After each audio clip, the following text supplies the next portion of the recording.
कढी भेळ असा काही प्रकार असू शकतो, हे तुम्ही कधी विचार केला होता? नाही, ते आम्ही सुरती फरसाणला खाल्ल्यानंतर आम्ही त्याच्यात अजून वेगळे आमच्या आयडियाज लावल्या. मी प्रतीक्षा गणेश वाडकर, गोदावरी नगर, अशोक स्तंभ. कढी भेळ काय कन्सेप्ट आहे?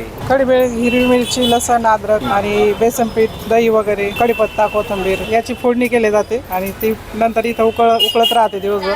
कढी भेळ आपल्या समोरची डिश आहे, ही नेमकी कशा प्रकारे बनवल्या जाते? शेव, फरसाण, पापडी सगळं मिक्स करून त्यामध्ये कढी टाकले जाते. चाट मसाला, काळं मीठ, शेव, कांदा त्यावर टाकले जाते. कढी भेळ असा काही प्रकार असू शकतो, हे तुम्ही कधी विचार केला होता? नाही, ते आम्ही सुरती फरसाणला खाल्ल्यानंतर आम्ही त्याच्यात अजून वेगळे आमच्या आयडियाज लावल्या. आम्ही 2006 पासून बनवतो आणि विकतो पण. तो हा फरसाण स्वतः बनवतात की विकत आणतात? नाही, आम्ही स्वतःच बनवतो. कसं बनवलं जातं? शेव वगैरे, पापडी, मका चिवडा, मुरमुरे आहे ते घेतो आणि त्याला पिवळे करून वगैरे सरा फरसाण मिक्स केला जातो. आणि काय रेट आहे? चीज नसेल तर 30 रुपये प्लेट आणि चीज टाकून 40 रुपये प्लेट.